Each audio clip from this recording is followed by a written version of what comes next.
Playground! Hooray!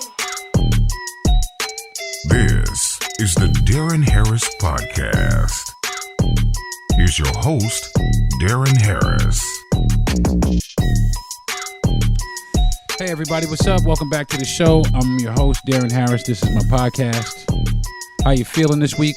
Hopefully everybody's week was good. Hopefully your mental health lasted. Mine was tested a lot this week. And man, all right.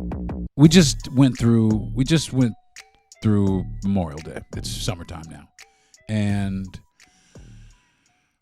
usually for me, Memorial Day's neither here nor there. You know, it's never been, it's always been the first day of summer. All right, cool. Let's get it popping. What are we going to do this summer? It's got something to do with veterans, which I'm aware of. I served in the military myself, but I'm starting to have a problem.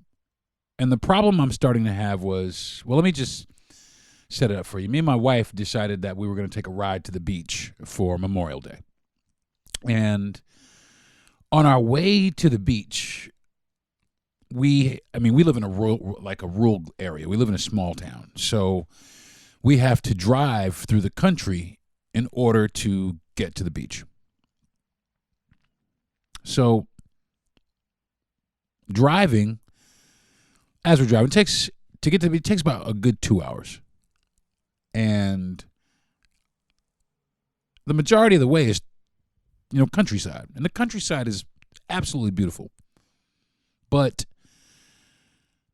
there were a lot of symbols on our drive that really made us feel uncomfortable. And let me set it up for you. Our drive anywhere in the country usually looks like this. We're driving around, you see Confederate flags, and usually you see Confederate flags with like a Trump 2024 flag or, Let's Go Brandon flag or some shit like that you'll see here flying in somebody's front yard on any given day, any given road, anywhere out here. So we see this a lot. But what we've seen, and it, I guess has always been there, but this is the first time that I'm starting to look at it in a different light, which is the American flag. The American flag made me feel uncomfortable, made my wife and I, who she's Latina, made my wife and I feel uncomfortable. And we kind of sat back and we were like, wow, this is the symbol of our country. This is our flag. But all of a sudden, as we rode through the countryside, and we just saw a multitude of flags everywhere you looked. And along with those flags, we see rebel flags and Donald Trump signs and all these things that kind of represent the things that people like me don't represent. Let's just put it like that. And it made me sad. My birthday is the 3rd of July. And historically, I played the part. Red, white, and blue, apple pie, fireworks, the whole 9 yards. I did the whole thing. But the deeper that I dig into, I guess, which would be the actual history of this country, the more I am kind of sad, but I'm losing, to a degree, that feeling of patriotism, that feeling of connection with this country. And driving out through the country and seeing all these American flags where I used to feel exhilarated. Yeah, my birthday, and every time I saw the American flag, yeah, go team. I joined the military, yeah. But I really started taking, I noticed it before, but I really started taking notice a couple of weeks ago when on the, I guess it was the University of Mississippi, someplace down there, the University of Mississippi, when there was a black student. She was a little heavy set, and she was protesting. I did another podcast about this. She was protesting the genocide in Gaza. And man, lo and behold, there's a bunch of guys out here in American flag coveralls and flying flags and draped over their body, and Make America Great Again hats, and they're shouting racial slurs and obscenities at this girl and hopping around like monkeys, and with the symbol of our country by their side for the entire world to see. And this is how we behave and act. It's embarrassing for one, but for two, it's a little scary. It's a little scary, I guess, from where I sit, because I live in a state governed by a Republican. So a lot of the policies here, they don't necessarily align with my particular interests. So, of course, I might see a little bit more of that, but it really sure does feel like the sentiment is that this now is America. And there are a large amount of Americans of color, not just black Americans, that are starting to look at the American flag the same way that they look at the Confederate flag. And that's crazy business right there. Because here we are pledging allegiance to a flag that has now become the new face or the new symbol for this type of hate in this country. And it just so happens to be the flag of this country. The message that sends around the world.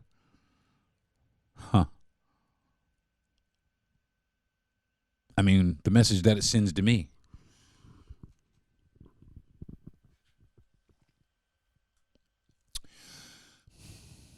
I don't know. I don't know where we go from here. Are we going to be able to save this symbol? Are we going to be able to save our flag from this fate? Because it is quickly becoming the symbol of hate and racism to anybody who is not white. To a lot of people. I'm not going to say everybody, because there are some people who are clearly voting against their own interests. But that's beside the point. The point is that there is a movement that has hijacked the American flag, and they have used it as a symbol of white supremacy and hate. Almost as if we have no claim to it.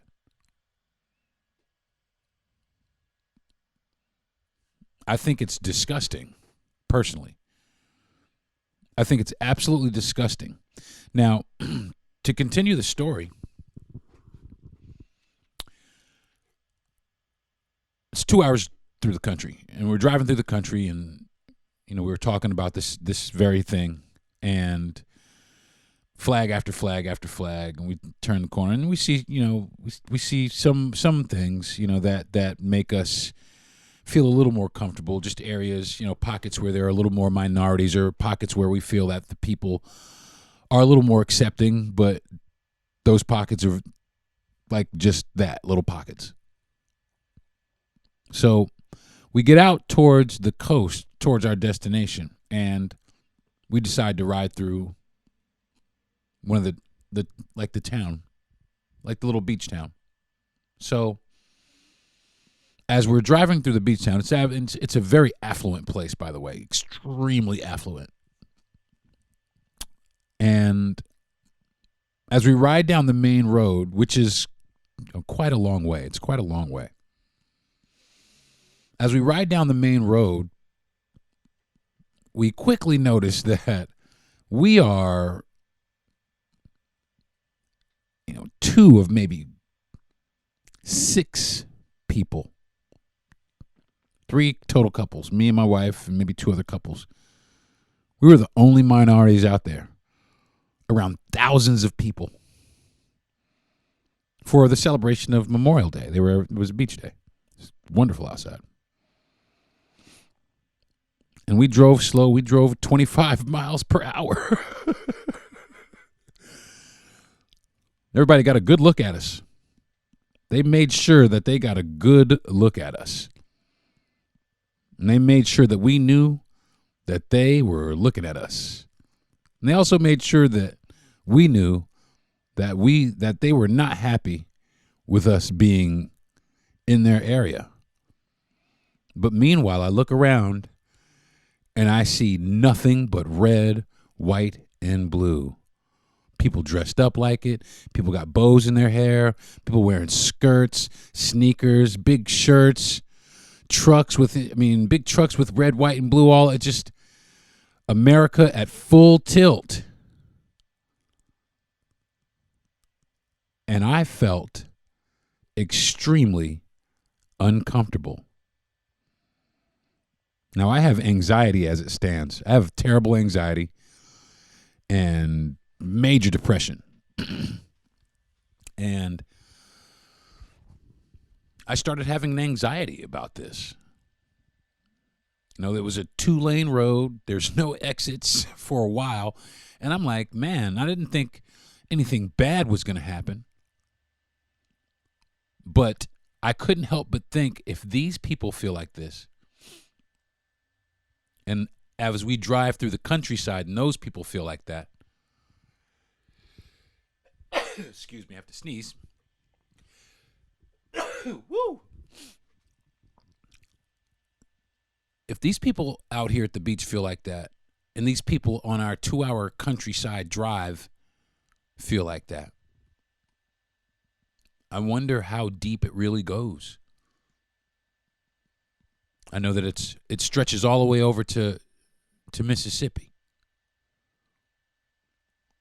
And I also know that it stretches over to Texas, because last week the governor of Texas, Greg Abbott, pardoned a person who killed a Black Lives Matter protester. Just pardoned him. And this person made remarks that he wanted to kill black people and Muslims. And he let him go. Right here in America. And I cannot lie. It's become really scary here, man. It's starting to get really, really, really scary.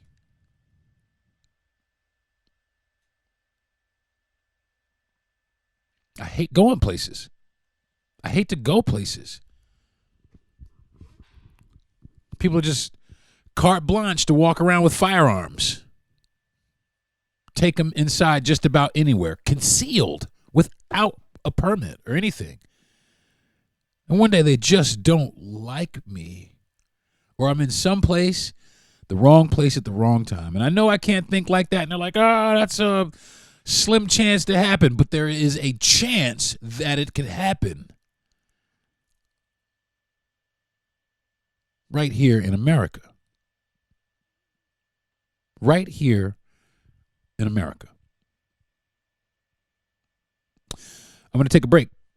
And when I come back, we'll talk more about this.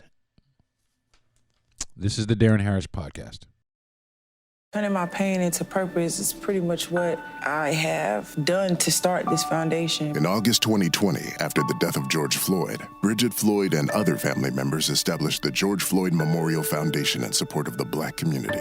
It's going to take more than just us as a foundation. It's going to take the community, the world, to make a change. Fight for racial justice for the Black community. Learn how at lovehasnolabels.com. Brought to you by Love Has No Labels and the Ad Council. Now, back to the Deron Harris Podcast.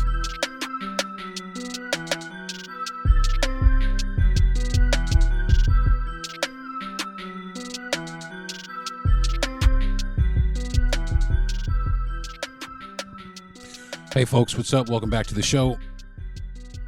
Yeah, the American flag is, I hate to say it, is a trigger for a lot of people now. I think we're going to have a hard time getting it back, is what I think. I think that well,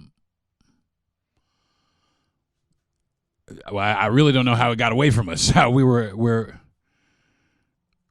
we didn't stand up and say, "Hey, that flag is for all of us." Or do we care? The way that America is going, do you think that we might need a different flag? There are some flags here. Did you know that there was an African American flag?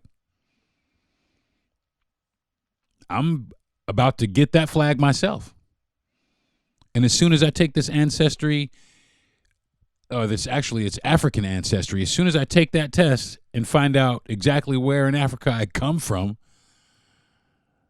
I think I'm going to buy that flag also. I mean, it's difficult to think about because I'm an American. I love the country. I love America. As fucked up as America has been, it's a very beautiful country, and there are some extremely beautiful people here.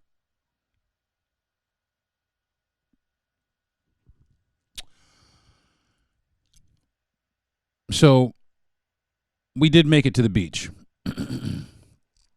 And we got to the beach, and it wasn't so bad. You know, there were other minorities on the actual beach, so we didn't feel so out of place. But I tell you what, on the drive there, it really did feel like we had stepped into the future of this country. If we don't wake the fuck up.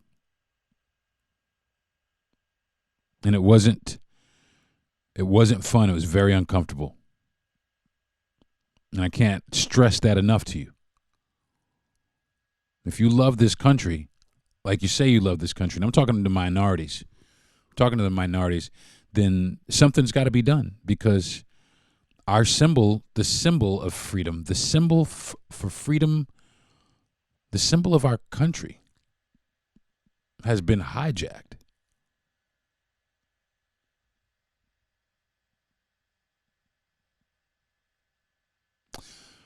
My question is this, though. Are minorities still supposed to pledge allegiance to a flag, like I said, that has now become this new and improved symbol for hate? Are we still supposed to pledge our allegiance to that? How do we pledge allegiance to a flag that really doesn't stand up for us, and now all of a sudden has become the symbol for I guess the party that that shows us the least love. Let's just say that.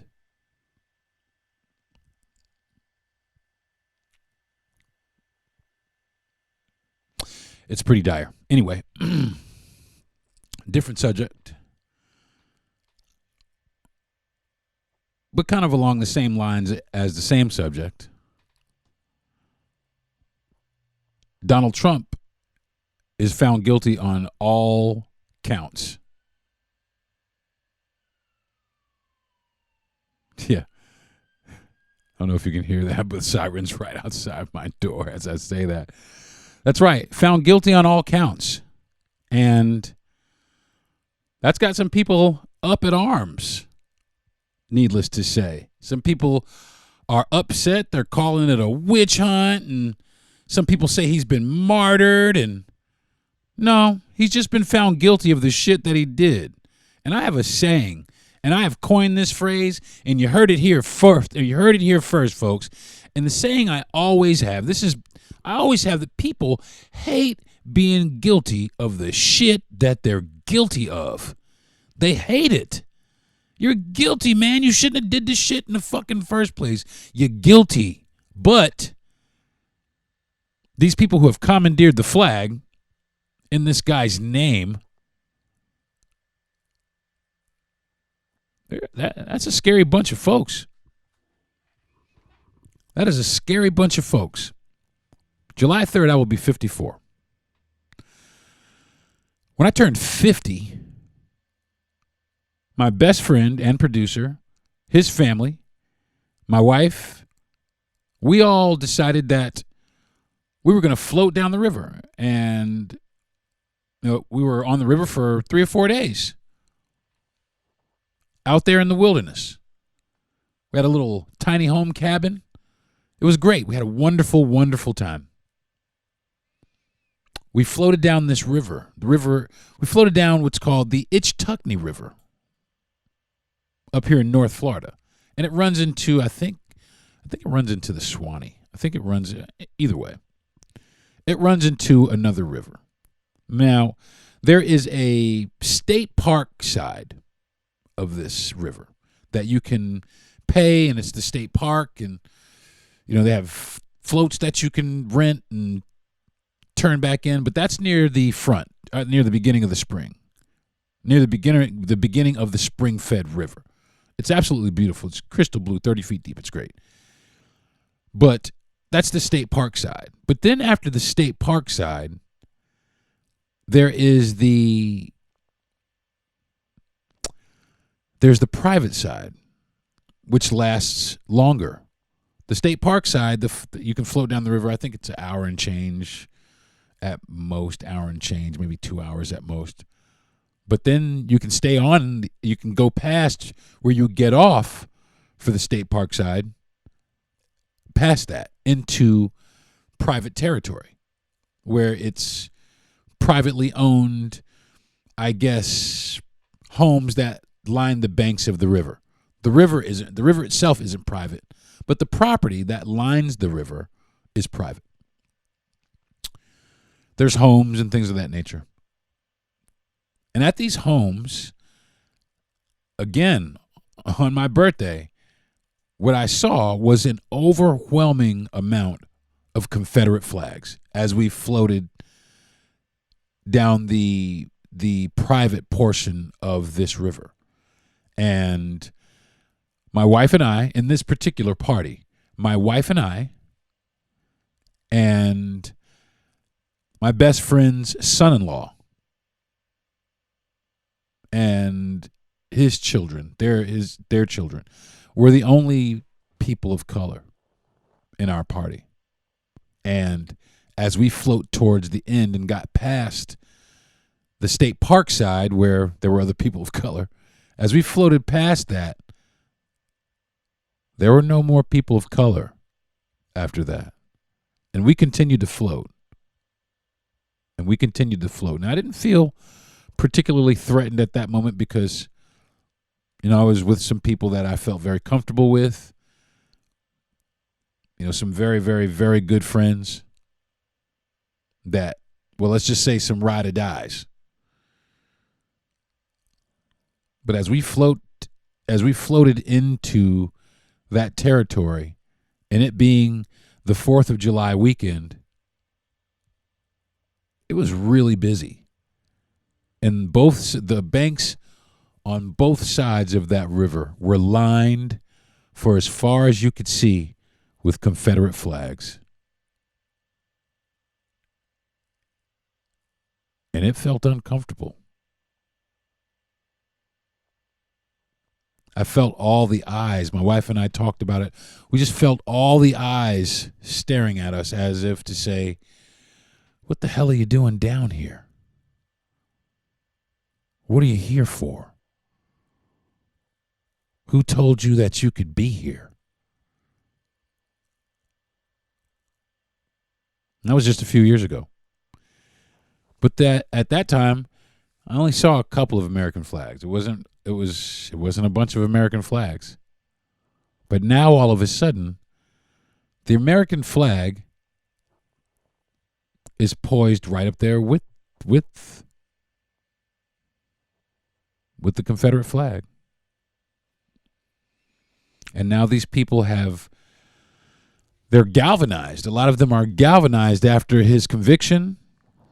A lot of people have been galvanized behind his cause. And I think that something needs to be done about it. I think somebody needs to step forward and say, hey, listen, we can't allow the symbol of our country to fall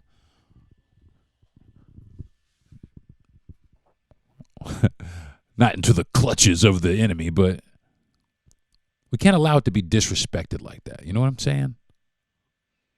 That flag represents everybody that's on this mass of dirt. Every single one of us, not just one group of us.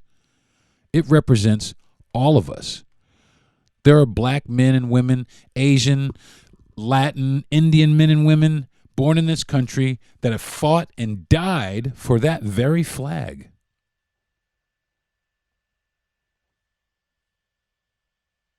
No shit.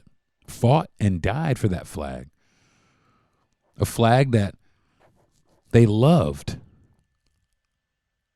They loved that flag, and they loved the land that it came from. They loved everything about America. They loved it so much that they gave their lives for it, and they must be rolling over in their graves to see what's going on now.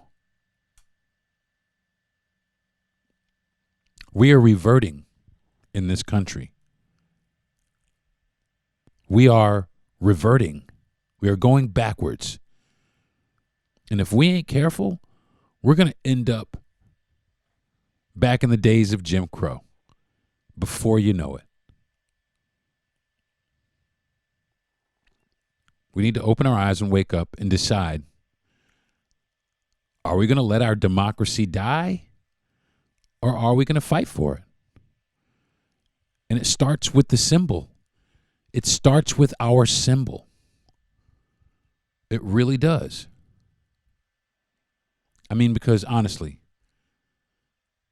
how do you want me to pledge allegiance to a flag that now represents the disgrace in America? And to all these Republicans and the shit for which they stand to control the nation with their God while we remain divisible so that they can create a country where there is no liberty and there is no justice for all.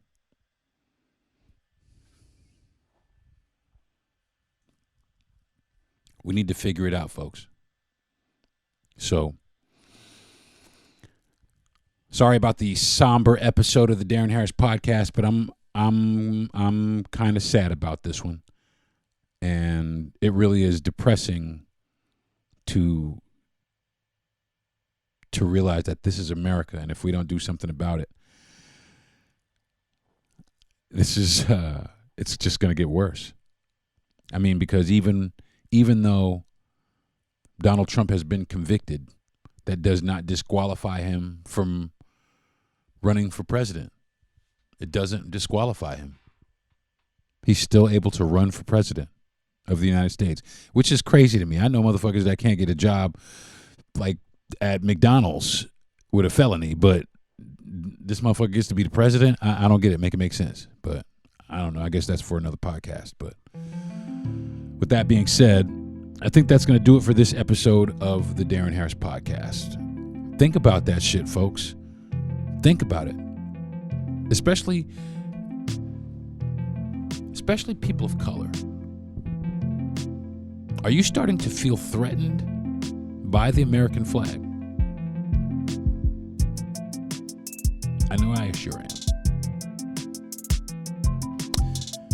Thanks for joining me. I want to thank my parents. They're awesome people. I wish you guys could meet them.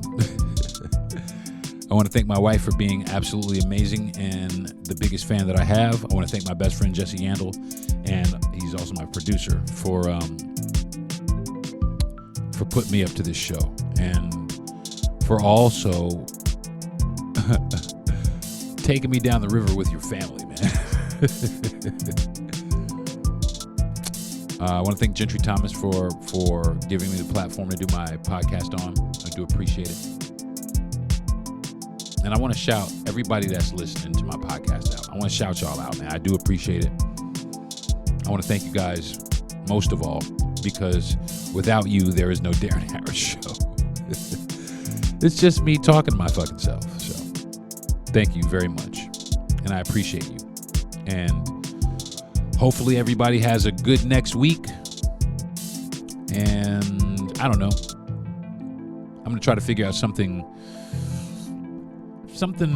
I don't know, I say this every week. I say this shit every week. I don't know what I'm going to talk about because there's so much stuff swimming around in my head. But maybe one day I'll give you guys,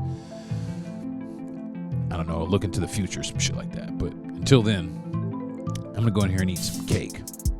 This is the Darren Harris Podcast. Thanks for listening. I'll see you next week. Peace.